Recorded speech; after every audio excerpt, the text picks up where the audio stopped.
Rebonjour, on arrive cette fois à la deuxième application du TD numéro 3, c'est le cas de la banque Silver. Au niveau de l'application 2, nous avons deux questions. La première, quels sont les problèmes organisationnels de la banque Silver qui permettent d'expliquer qu'elle perd du terrain sur ses concurrents? Alors là, c'est des problèmes organisationnels, automatiquement c'est des faiblesses. Et cette application-là, elle s'inscrit dans le diagnostic interne de l'entreprise pour dégager les forces et les faiblesses. Mais là, au niveau de la question 1, il nous demande tout simplement de dégager les problèmes organisationnels. Du coup, c'est les faiblesses de la banque Silver. Et c'est d'ailleurs ces faiblesses qui ont fait qu'elle perd du terrain. Ça veut dire qu'elle perd une part de marché. Après, deuxième question. Il nous demande d'identifier le ou les facteurs clés de succès sur ce marché. Alors, c'est quoi un facteur clé de succès? C'est un facteur, c'est un élément décisif, très important, dont la maîtrise permet à l'entreprise de réussir sur un marché. Voilà. Donc, on va lire le texte et on va répondre à la première et à la deuxième question. Alors, la banque Silver est troisième en part de marché. Elle est classée 3 dans son marché. Sur le marché de la vente de crédit aux particuliers. Elle opère dans quel marché en fait? Eh bien, la banque Silver, elle opère dans le marché de la vente de crédit aux particuliers. Elle accorde des crédits aux particuliers, à Mademoiselle Rita, à Monsieur Ali, etc. Mais cette place est menacée. Sa troisième place, elle est menacée. Elle risque de la perdre. Un des concurrents, la banque Goldino, vient de lui prendre 1,5 point de part de marché. Son concurrent Goldino, d'accord, elle risque de la dépasser, prendre sa place de troisième et la laisser traîner en quatrième. Elle risque de lui passer devant, souhaitant contrer son concurrent et reprendre son développement sur le marché. C'est la même idée. La banque Silver vous demande de mener une étude pour lui faire des propositions. Donc il vous fait confiance. Il vous confie en fait la mission de faire une analyse interne, d'accord, pour dégager les problèmes, et après pour lui proposer des recommandations afin de résoudre ces problèmes organisationnels. À l'issue de celle-ci, vous disposez des informations suivantes. Alors découvrons les informations que la banque Silver a mis à notre disposition. Donc on a d'abord un tableau qui fait une comparaison des procédures d'attribution de crédit chez Silver et ses concurrents. C'est un benchmark des pratiques de Silver et des concurrents en matière d'octroi de crédit. Alors, donc, regardez le tableau, en fait, il est composé de 6 colonnes. 1, 2, 3, 4, 5, 6. Il est très simple, il est très important. Donc, je vais l'expliquer. Donc, on a le montant demandé qui varie, qui est en fait par tranche. Donc, on a le montant demandé, c'est le montant de crédit demandé par les particuliers. Il y a le niveau décisionnel, ça veut dire la personne, regardez là, qui va décider d'accorder, de consentir ou non le crédit. D'accord? Le délai moyen, ça veut dire c'est le temps consacré pour répondre à la demande de crédit de ces particuliers. C'est clair? D'accord? Ça peut être 3 à 4 jours et ça peut aller jusqu'à 1 mois pour répondre, j'irai aux particuliers leur dire si le crédit va être accordé ou pas. Ça, c'est le délai pour la concurrence, d'accord? Et là, c'est le tarif, ça veut dire tout simplement le taux d'intérêt.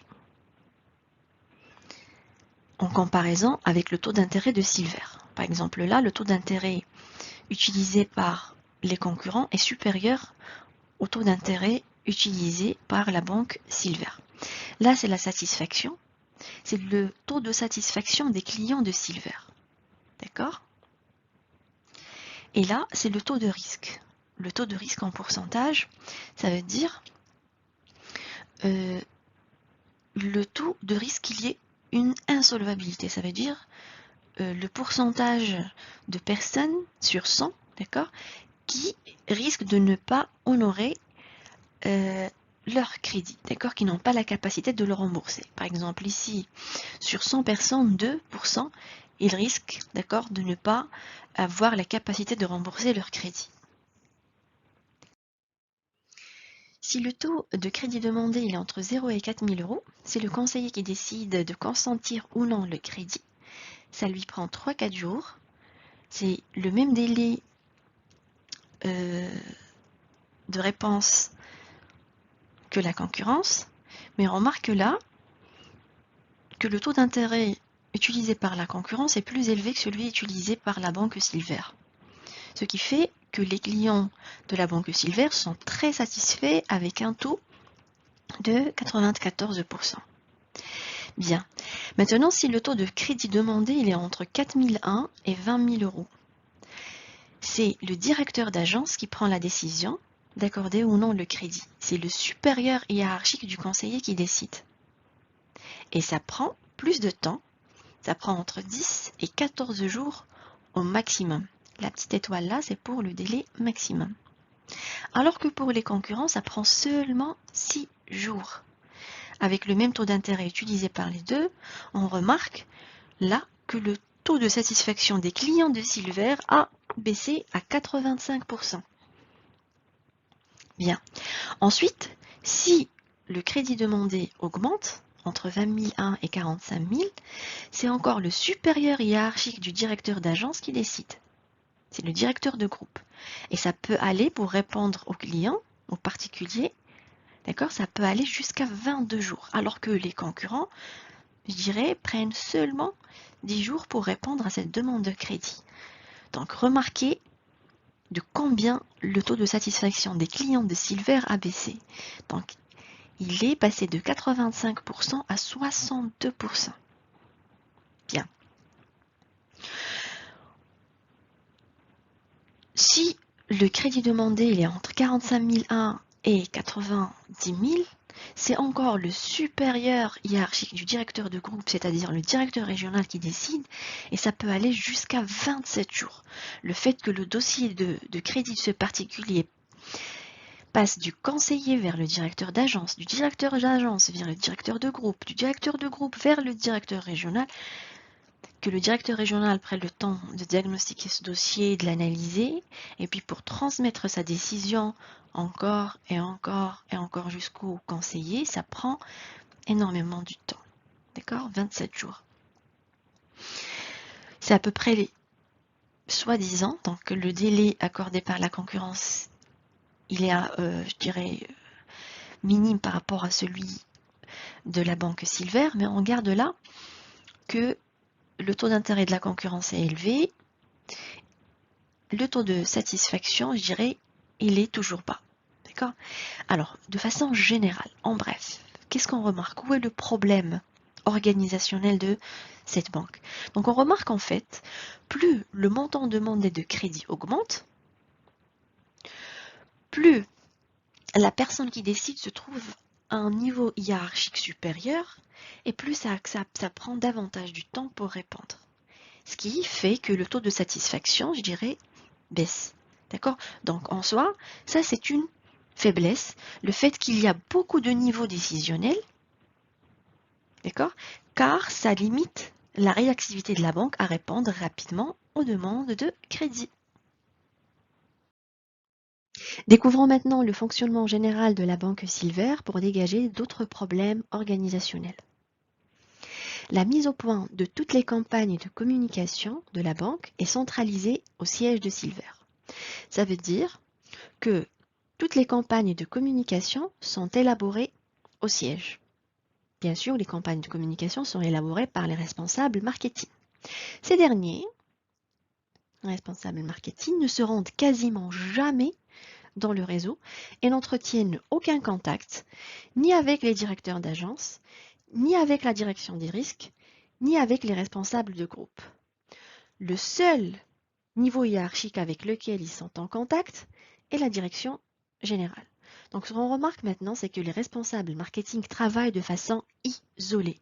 Il s'agit d'une organisation en silo, comme vous le regardez là. Les différents acteurs travaillent de façon isolée. Ils sont renfermés en fait sur eux et ils n'entretiennent aucun contact avec le réseau pour qu'il y ait des remontées d'informations, pour qu'il y ait une performance, je dirais, au niveau des campagnes de communication qu'ils vont lancer. Donc ça en soi, c'est une faiblesse, c'est un problème organisationnel. Bien, on continue. D'autre part, les enquêtes clients qu'ils ont menées, ça veut dire les enquêtes clients qui ont été menées par les responsables marketing, il ici c'est le responsable marketing, ont prouvé que les clients étaient très satisfaits de la qualité des produits de la banque avec des taux allant jusqu'à 94%. Donc le taux maximum est de 94%. Ça, on est d'accord, on l'a vu déjà au niveau du tableau. Le taux maximum, c'est de 94%. Ils ne comprennent pas, les responsables marketing, en fait, ne comprennent pas toutefois que le taux moyen global de satisfaction des clients ne soit que de 82%. C'est vrai, le taux maximum, il est de 94%. Mais derrière, se cachent des taux qui sont très faibles, en fait. Il y a dans le tableau, on a vu qu'il y a un taux de 62%. Du coup, si on cherche à calculer le taux moyen, en fait, on va faire la somme des taux et on va diviser par le nombre de taux et on va trouver que 82%. Il considère, c'est le responsable marketing, il considère de toute façon que cela n'est pas de leur faute.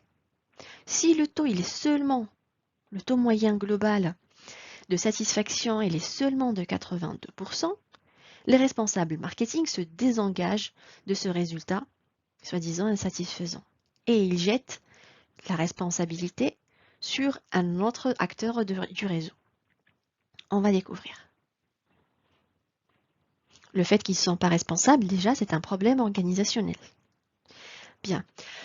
Le responsable du réseau, ça c'est un autre acteur, assure que tout est fait. D'accord? Assure que tout est fait, ça veut dire que tout est bien fait dans les agences pour que les clients soient satisfaits. Les agences sont accueillantes, lumineuses, chaleureuses.